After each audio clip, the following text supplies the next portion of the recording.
Puji Tuhan. Tuhan itu baik ya. Tuhan itu sangat baik. Saudara-saudara, kita semuanya diberkati Tuhan. Saya mau ada bertanya kepada kita semuanya.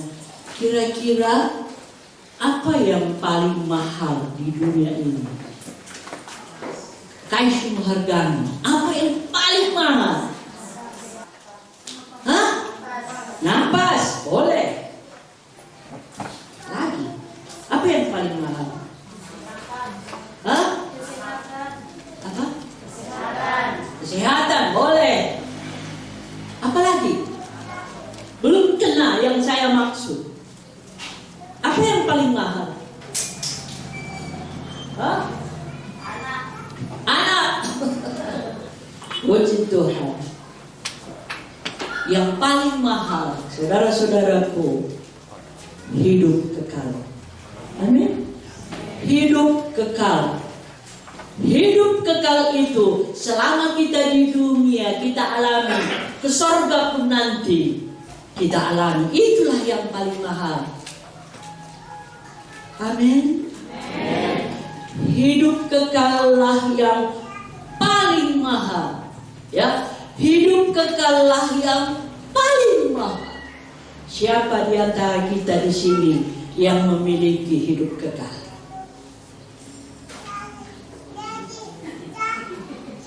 Amin, ya. Saudara-saudara, kita harus katakan dengan iman, kalau kita sudah terima Yesus, kita memiliki hidup kekal. Ya, kita memiliki hidup kekal yang paling mahal. Kita sudah miliki.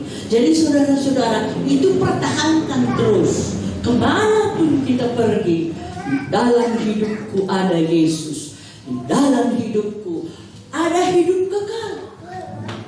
Ada hidup kekal. Jadi hidupku ini berharga.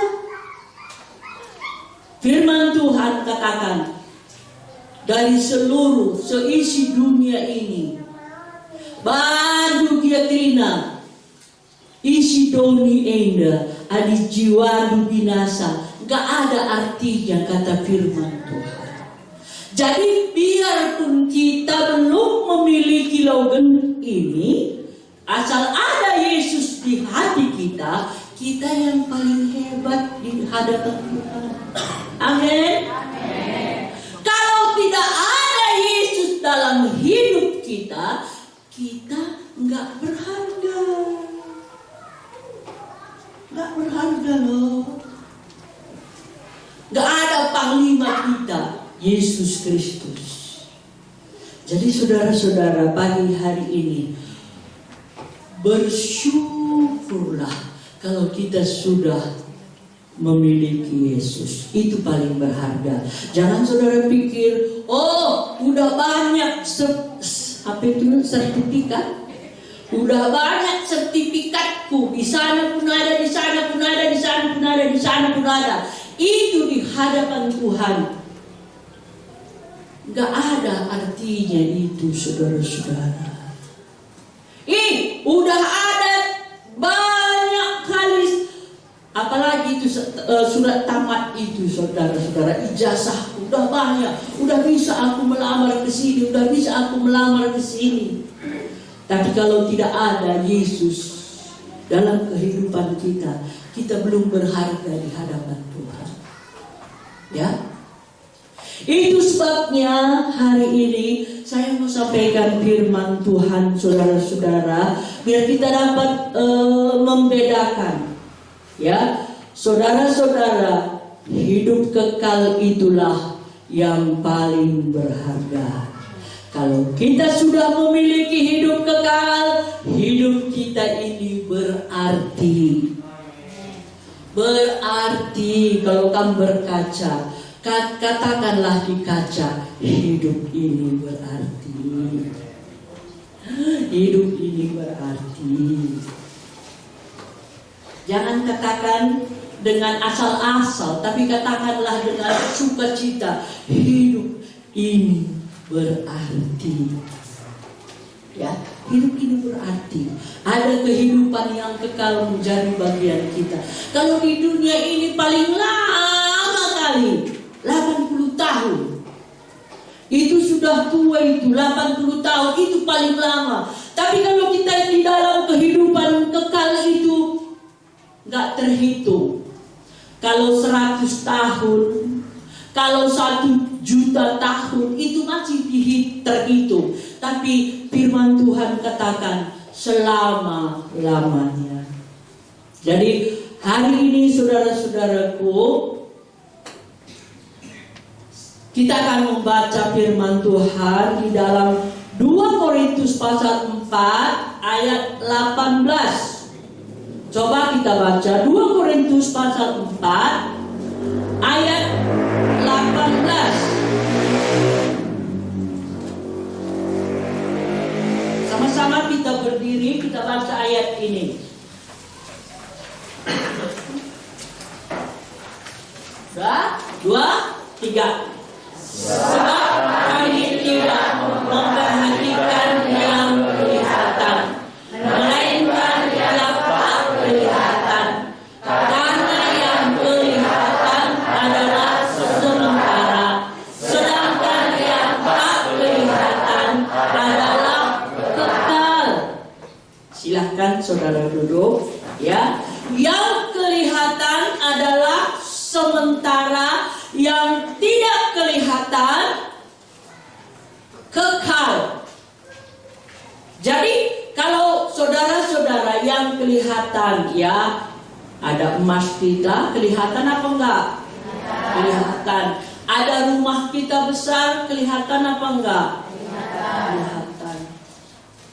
Ya. Apa yang kelihatan itu sementara. Sementara, selama kita di dunia, ya, itu kita lihat, itu sementara. Seperti yang saya katakan tadi, umur manusia paling, ya, dibikinlah 100 tahun. Itu sementara kalau dibanding dengan kekekalan. Yang kelihatan itu sementara, yang tidak kelihatan itu kekal. Saudara-saudara, kalau di dalam dunia ini, kalau kita masih mau kalau kita kira-kira yang kita lihat di dunia ini yang sering kali berkelahi, gara-gara apa? Gara-gara yang kelihatan atau gara-gara yang tidak kelihatan? Kau pernah rubat gara-gara yang kelihatan? Pernah bilang aja?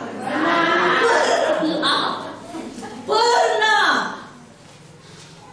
Padahal itu kalau dibanding harganya murahan loh.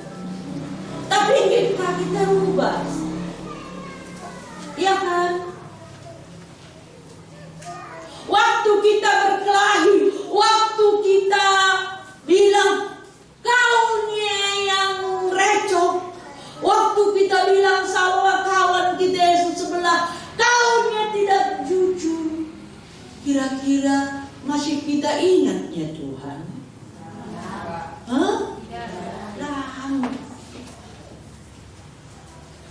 Saudara-saudara, padahal tujuan kehidupan kita yang sudah diselamatkan, kita yang sudah memiliki hidup kekal itu, tujuan Tuhan Dia taruh kita di dunia ini supaya kita memuliakan Tuhan, supaya kita menyenangkan hati Tuhan, supaya kita di dunia ini bisa menunjukkan terang Tuhan.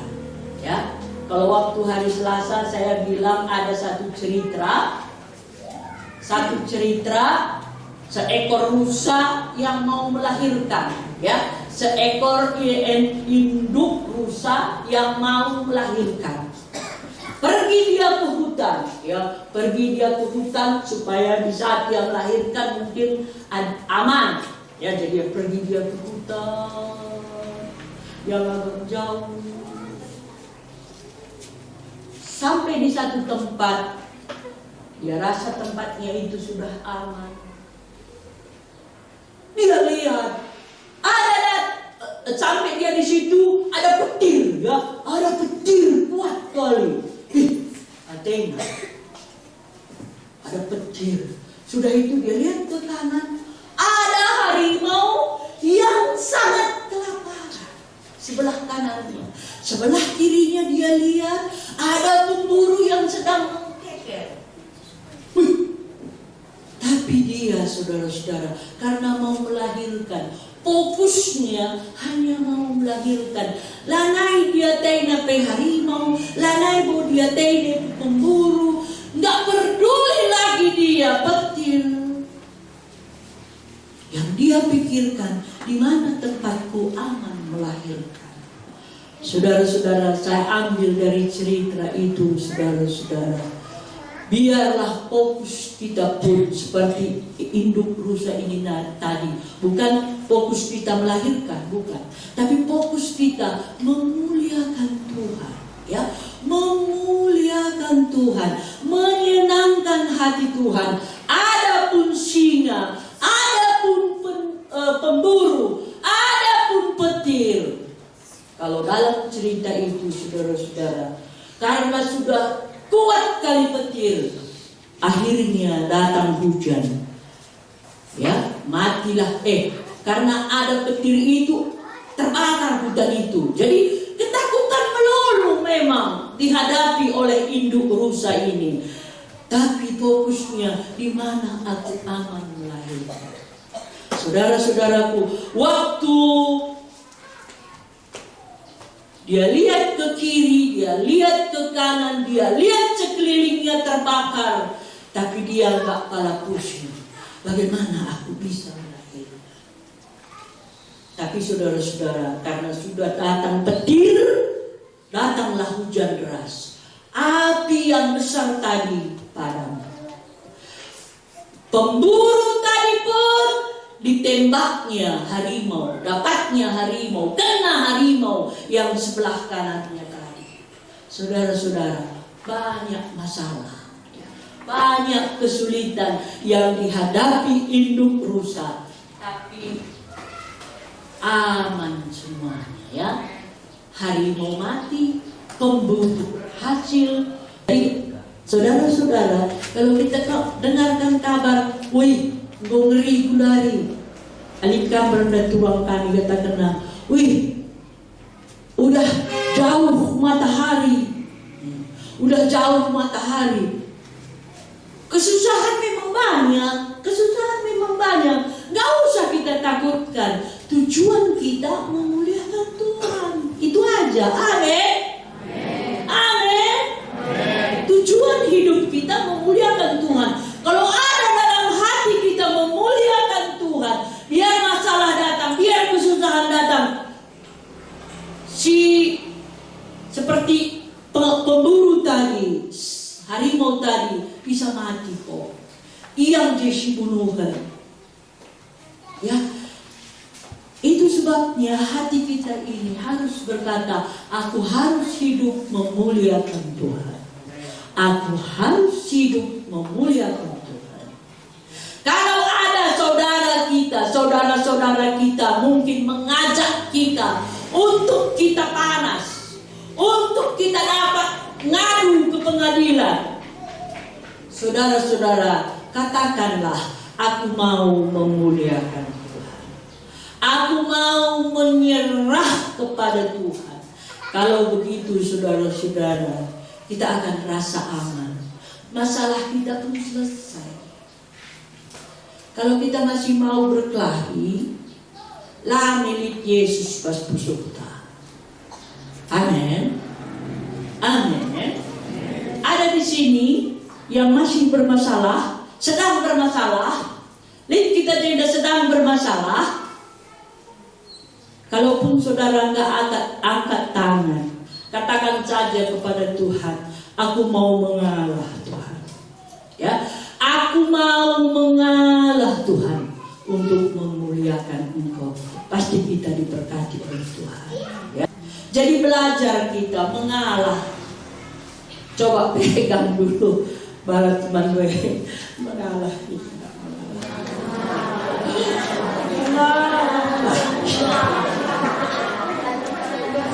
Mengalah itu berkat yang besar. Ya, mengalah itu berkat yang besar. Amin.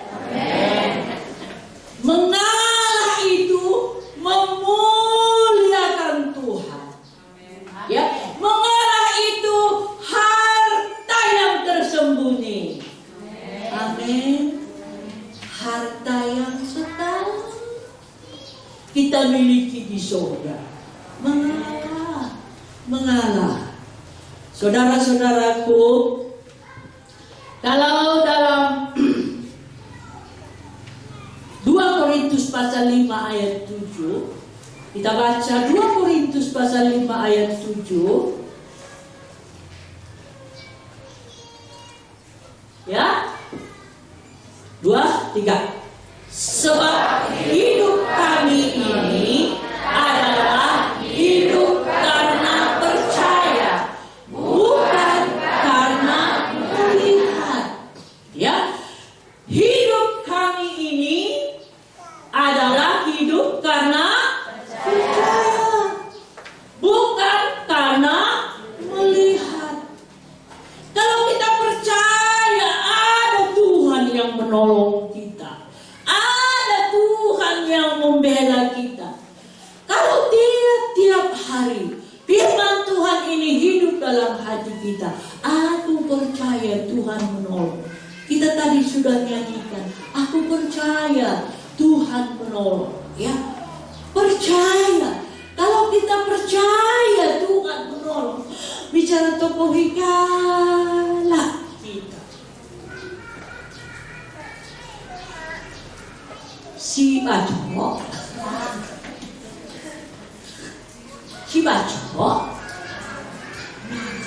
ada Tuhan pembela.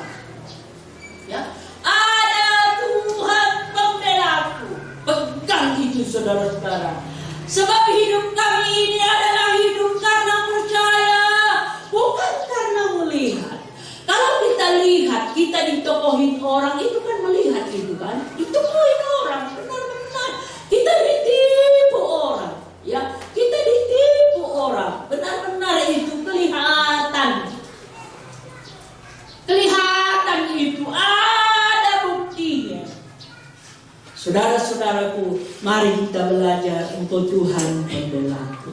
Ya, engkau Tuhan pembelaku. Bukan karena melihat. Ingat saudara-saudara, kalau kita selalu mengingat Tuhan adalah pembelaku, pasti kita akan lebih takut melakukan dosa. Ya.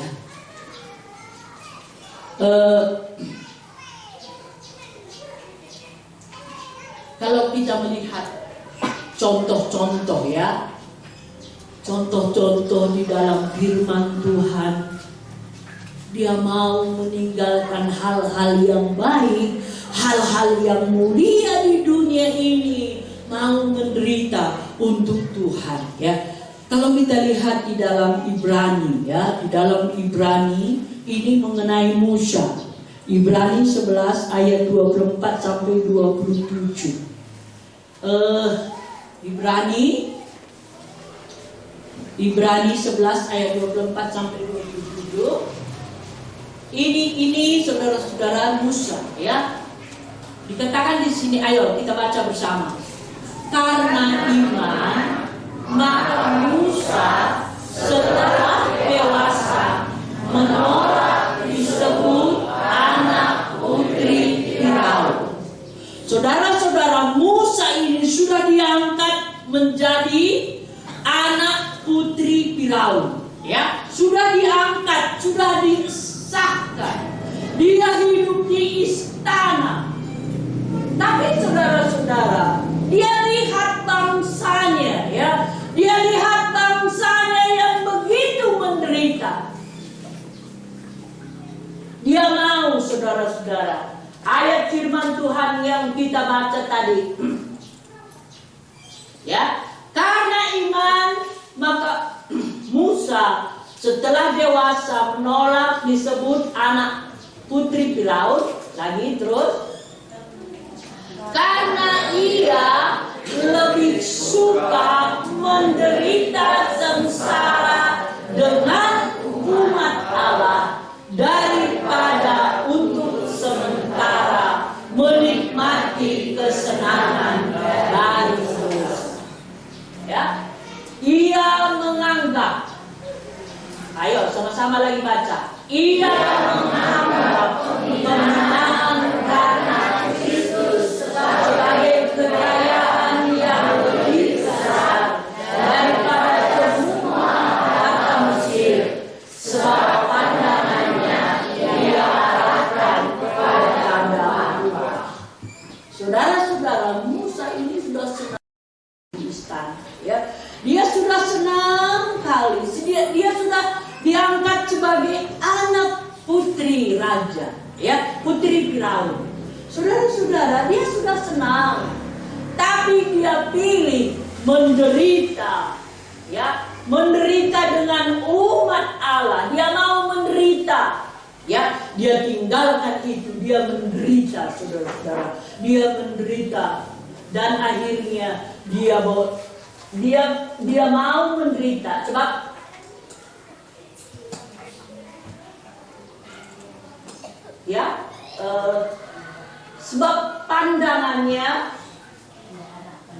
sebab pandangannya ia arahkan kepada upah. Saudara-saudara, kalau kita selama kita di dunia ini, selama kita hidup di dunia ini, kalau tujuan hati kita mau menyenangkan Tuhan, adapun penderitaan, adapun aniaya yang mau mengganggu kita, yang mau memutuskan hubungan kita dengan Tuhan, kita tidak akan goyah. Kita pandang upah yang Tuhan sudah sediakan.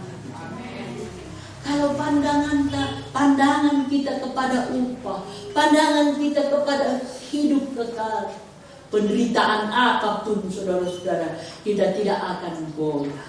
Ya, kita tidak akan goyah. Udahlah, dunia tak ini. Ya, kalau umpamanya kita alami kesedihan, kesusahan, masalah besar, dunia tak ini. Saudara berkata, iya tante, kita masih hidup di dunia. Ya, tapi kita dites di dunia ini. Kalau kita selama di dunia ini, pandangan kita kepada upah seperti Musa tadi, saudara-saudara, nggak akan tergoyahkan. Kita lihat kan bagaimana kehidupan Musa, dia dipakai Tuhan. Saudara bisa bayangkan satu tongkat dia angkat waktu melewati laut itu, saudara-saudara. Dia angkat, apalah kuasa tongkat. Tetapi disitulah pembelaan Tuhan. Laut itu menjadi terbelah karena ada Tuhan dalam kehidupan Musa. Saudara-saudara, dalam kehidupan kita pun ada kuasa. Ada kuasa. Selama kita di dunia ini, Tuhan akan tunjukkan kuasanya lewat hidup kita.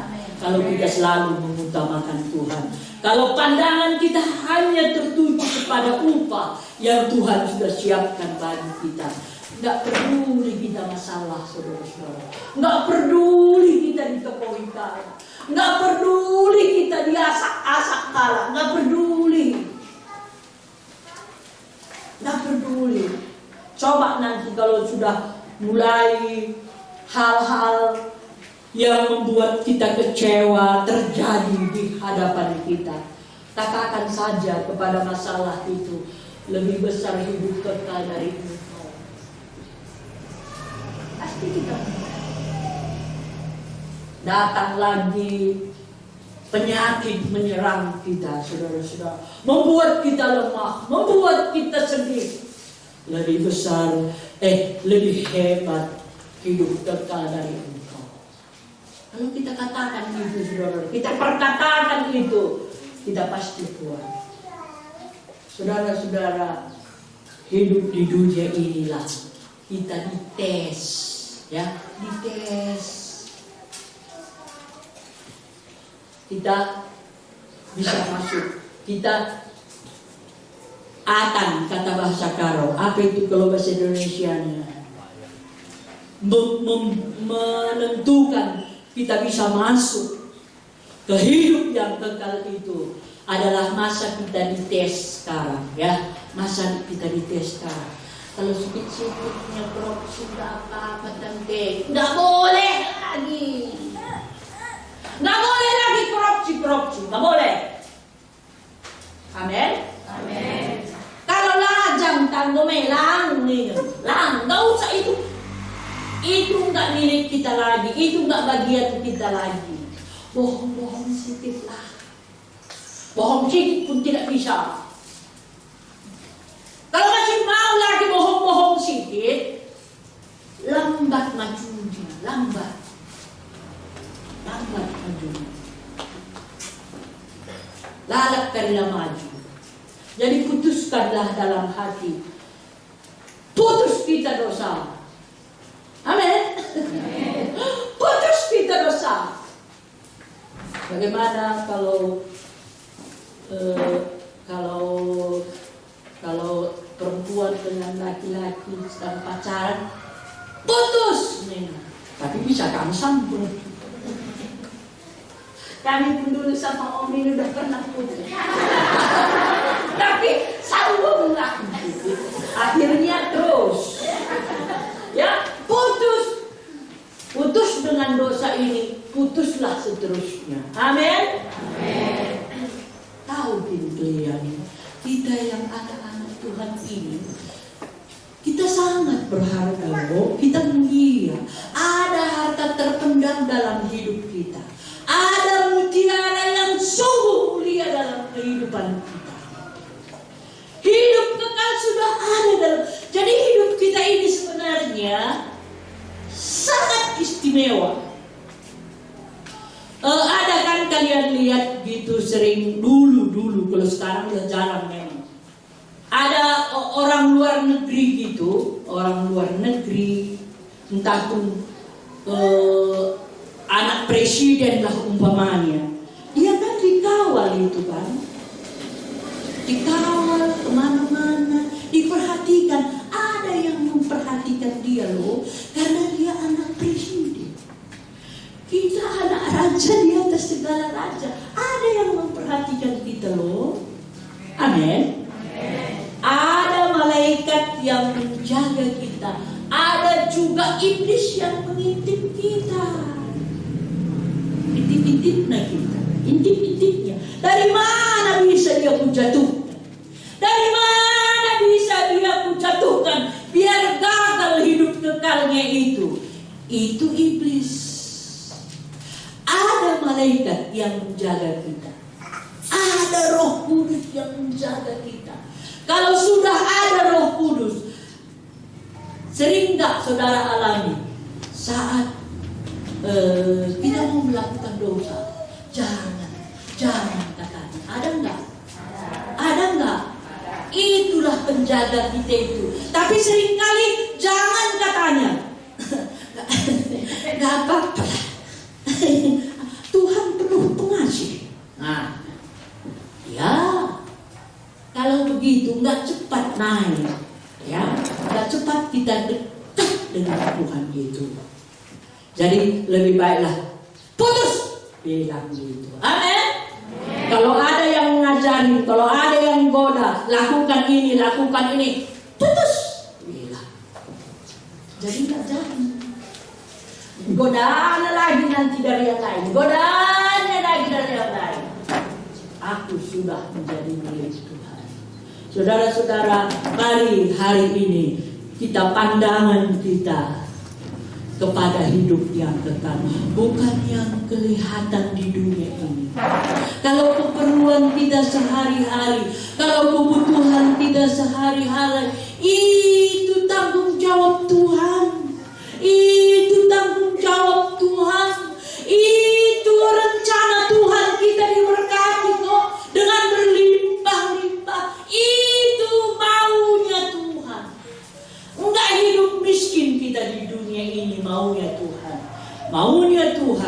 kita hidup diberkati. Tapi seringkali kita seperti tadi digoda, nggak apa-apalah, Tuhan penuh kemurahan. Udah disiapkan berkat, geser lagi. Jadi hari ini kita mau yang menolong kita tiap hari. Mungkin nggak seperti apa yang kita mau, nggak seperti secepat apa yang kita suka, tetapi saudara-saudara, Tuhan pasti tolong. Amin. Amin. Saudara, kalau kita ingat cerita Elia dengan hambanya di Dotan, ya, di Dotan. Orang sudah datang mengepung dia, ya. Sudah datang mengepung dia. Orang Aram sudah mengepung dia. Tapi kalau Elia, dia tenang aja. Karena selalu dia pandang kepada Tuhan yang Maha Kuasa. Dia melihat perlindungan yang dari Tuhan. Dia melihat tentara dengan kudanya yang lengkap melindungi dia. Tapi hambanya itu tidak, ya. Dia hanya melihat kepada musuh sekeliling yang sudah menyerang dia. Bahaya kita Tuhan, bahaya kita Tuhan, bahaya kita Tuhan. Kenapa? Kata Elisa, ada musuh kita yang banyak, udah datang mengepung kita. Tapi apa kata Elisa? Elia ini, dia berdoa kepada Tuhan. Tuhan, buka dulu mata hambaku, supaya dia melihat pertolongan yang Kau sediakan bagi kami. Akhirnya saudara-saudara, hambanya ini terbuka matanya. Dia boleh melihat tentara yang berapi, berkuda, yang Tuhan kirim dari sorga untuk menjaga dia. Tapi dia melihat memang juga musuh-musuh yang menyerang dia. Tapi saudara-saudara, karena dia memandang kepada tentara sorgawi, penyertaan Tuhan yang disediakan untuk dia, dia nggak takut lagi. Walau musuh sekeliling nggak takut lagi. Saudara-saudaraku yang perlu pada akhir zaman ini, mari terbuka mata rohani kita memandang Tuhan yang sudah menyediakan pertolongan, yang sudah menyiapkan pertolongan bagi kita. Memang musuh banyak, kesulitan banyak kali. Tapi pandanglah kepada Tuhan yang selalu membela kita. Saudara-saudara, pagi hari ini saya tidak perpanjang firman Tuhan, tapi biarlah kita yang ada di tempat ini, ada dalam hati kita satu hati, hidupku memuliakan. Biar satu tujuan kita, saudara-saudara, biar satu hati kita untuk memuliakan Tuhan. Kalau kita tidak sehati, kalau ada yang mau disorong gitu, saudara-saudara, kalau kita tidak sehati, lambat. Tapi kalau kita sehati, kita sorong, betapapun besarnya yang mau disorong itu bisa tersorong kalau kita sehati seperti itu. Biar kita jemaat di tempat ini, sehati kita, hanya tujuan hidupku memuliakan Tuhan. Hanya tujuan hidupku memuliakan Tuhan, menyenangkan hati Tuhan. Kalaupun ada yang menokohi aku, ada Tuhan pembela, ada Tuhan penolong. Saudara-saudara, pasti kita alami kemenangan yang luar biasa yang Allah sediakan bagi kita. Kalau saudara-saudara, kalau kita masih mau berkelahi, kalau kita masih mau berhantam, kalau kita masih mau melakukan dosa, berarti kita menjelekkan nama Tuhan yang ada dalam hidup kita. Ya, menjelekkan diri kita sendiri, menjelekkan, mempermalukan Tuhan yang ada dalam hidup kita. Kalau kita masih mau, saudara-saudara, berhantam mulut, berhantam, ya, kalau kita di Jum'aron, masih lagi mau mencatatkan orang lain, itu tidak berkenan. Ceritakanlah firman, ya. Ceritakanlah firman Tuhan, ceritakanlah kebaikan Tuhan, karena itulah tujuan Tuhan dalam kehidupan kita. Tuhan memberkati kita semuanya.